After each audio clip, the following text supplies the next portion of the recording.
Bicara tentang sepak bola Eropa, nama Chelsea dan FC Barcelona sama sekali tidak bisa disingkirkan. Dua tim dari dua negara berbeda punya cerita besarnya masing-masing. Yang tak kalah penting, keduanya juga punya basis supporter yang tersebar di seluruh belahan dunia. Chelsea, yang sebelum era milenium baru cuma jadi tim yang jarang tampil di kompetisi Eropa, tiba-tiba muncul sebagai satu kekuatan besar usai miliarder asal Rusia, Roman Abramovich memancangkan tiang perubahan di Stamford Bridge. Tak butuh waktu lama atau dalam sekejap, Abramovich berhasil membentuk kekuatan instan dengan gelontoran dana besar. Tim asal Inggris yang sebelumnya cuma bermimpi bisa tampil melawan FC Barcelona, kini justru jadi salah satu rival terbesar mereka di kompetisi Eropa. Sayangnya, rivalitas yang terjalin tidak selamanya hadir dari ketatnya persaingan di atas lapangan. Namun lebih dari itu, beragam kontroversi seringkali menjadi tajuk utama. Sialnya, Chelsea menjadi tim yang lebih kerap merasa dirugikan. Dalam beberapa kesempatan, tim asal London tak jarang dirugikan oleh kepemimpinan wasit. Saking keras dan mengakarnya kontroversi dari laga ini, banyak kemudian fans Chelsea yang sangat membenci FC Barcelona. Amukan Jose Mourinho jadi teror mati wasit Anders Frisk. Tepat pada 23 Februari 2005, Chelsea harus terbang ke Spanyol untuk meladeni perlawanan FC Barcelona. Dalam laga Liga Champions Eropa leg pertama itu, Chelsea tampil baik. Mengandalkan sejumlah pemain bintang, The Blues berhasil unggul 1-0 usai pemain Barcelona, Giuliano Belletti mencetak gol bunuh diri pada menit ke-33. Keunggulan yang bertahan hingga babak pertama usai itu kemudian berbalik di babak kedua. Bermula ketika Chelsea harus kehilangan satu pemain setelah Didier Drogba mendapat kartu kuning kedua dari wasit Anders Frisk. Saat itu Drogba berusaha menyongsong bola umpan silang dari Damien Duff. Namun, Valdes dengan sigap membaca arah bola dan berusaha menangkap bola. Ketika kedua pemain terkapar, Anders Frisk tanpa pikir panjang langsung memberi kartu kuning kedua kepada Drogba. Frisk menilai Drogba mengangkat kakinya terlalu tinggi sehingga mencederai Valdes. Merasa tidak melakukan pelanggaran berat, keputusan itu diprotes oleh Drogba dan para pemain Chelsea lainnya. Namun Frisk tetap bertahan pada keputusannya. Keputusan sang pengadil lapangan yang juga sempat diprotes keras oleh Jose Mourinho itu kian membuat Chelsea marah. Pasalnya, sejak bermain dengan 10 orang, Barca mampu membalikan keadaan dan mengakhiri pertandingan dengan skor 2-1. Usai laga, Mourinho yang masih belum terima dengan keputusan Frisk bahkan langsung mengatakan bila sang wasit sempat bertemu dengan pelatih Barca, Frank Rijkaard, di jeda babak pertama.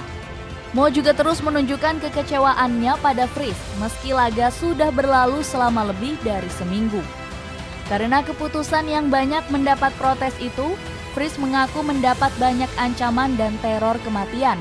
Karena tidak tahan setelah keluarganya juga menjadi sasaran, Frisk memutuskan untuk pensiun sebagai wasit. Apa yang terjadi kepadaku sungguh irasional. 16 hari terakhir adalah momen terburukku sebagai wasit. Ancaman yang ditujukan buat keluargaku sungguh mengerikan, kata Frisk. Menanggapi keputusan Frisk yang mundur sebagai wasit, Mourinho malah kebingungan. Ia menyebut bila seharusnya sang wasit lebih bijak dalam mengambil keputusan. Kritik seperti ini terjadi setiap hari di seluruh dunia, baik dari manajer, direktur klub, maupun pemain. Normal saja, seorang wasit sepengalaman Frisk seharusnya tidak mengambil keputusan drastis karena adanya kritik, jelas Mourinho. Tak berhenti pada laga itu saja, Chelsea dan Barcelona masih bertemu dalam sejumlah laga.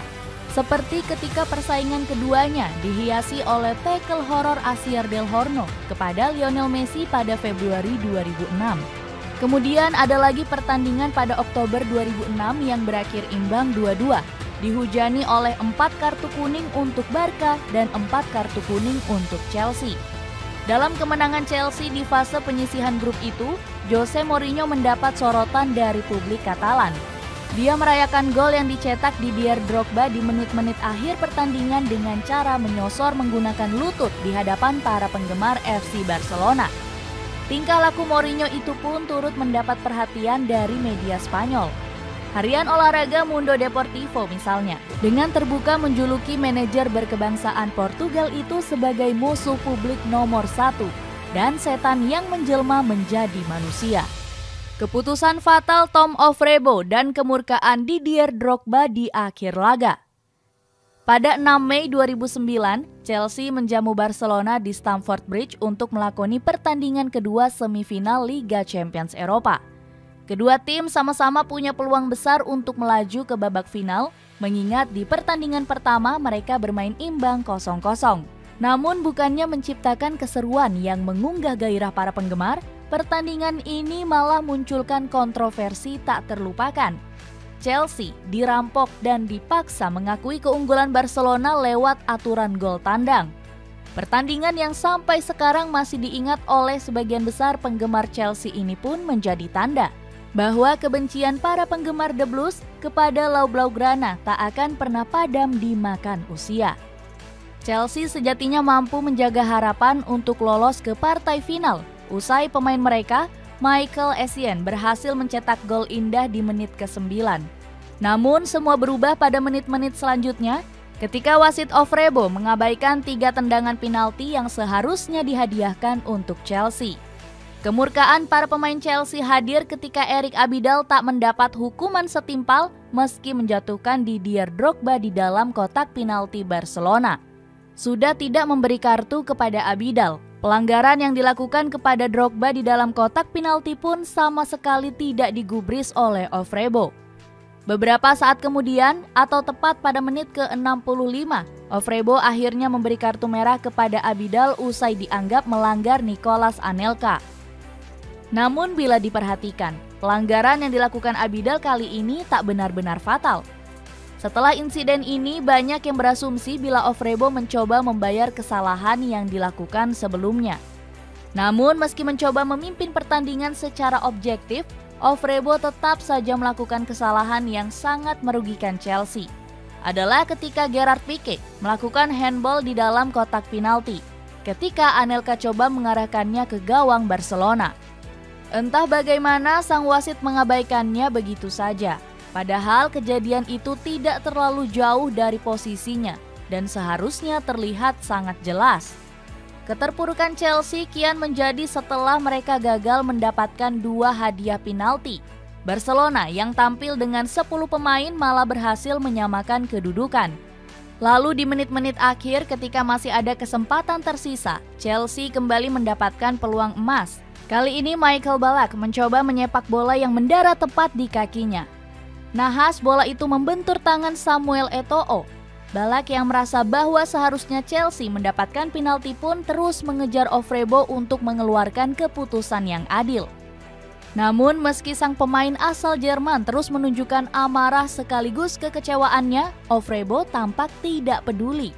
Jadilah pertandingan berakhir imbang 1-1 dan memunculkan Barcelona sebagai pemenang berkat keunggulan gol tendang. Usai laga, protes masih terus terjadi. Didier Drogba yang jadi salah satu pemain yang paling kecewa terus berteriak mengeluarkan seluruh isi kekecewaannya. Dia yang tampak kehilangan kontrol, bahkan menghadap ke salah satu kamera yang bekerja dan meluapkan segala kemurkaannya. Salah satu kalimat yang akan terus diingat dari mulutnya adalah, "Are you watching this? It's a disgrace." Sejak laga itu, sekali lagi seluruh penggemar Chelsea menaruh kebencian terhadap FC Barcelona. Lebih dari itu, mereka juga terus melabeli wasit Tom Ofrebo sebagai yang terburuk sepanjang sejarah. Balas dendam di tahun 2012 dan keluar sebagai juara. 3 tahun berlalu, Chelsea kembali bertemu dengan FC Barcelona di kompetisi Liga Champions Eropa. Kemenangan 1-0 yang didapatkan Chelsea pada pertemuan pertama membuat Barcelona memutuskan untuk langsung menekan. Benar saja, Barcelona langsung unggul cepat usai Sergio Busquets dan Iniesta mencetak gol pada menit ke-35 dan 43. Kekhawatiran para penggemar Chelsea ketika itu juga kian memuncak setelah pada menit ke-37, John Terry sempat mendapat kartu merah usai dianggap sengaja memukul perut Alexis Sanchez saat terjadi perebutan bola. Memilih tenang, pelatih Roberto Di Matteo menginstruksikan para pemainnya untuk tampil bertahan dan mencari celah untuk melakukan serangan balik. Beruntung bagi Chelsea, dengan skema tersebut mereka berhasil memperkecil kedudukan usai Ramirez mencetak gol pada menit ke-45+1.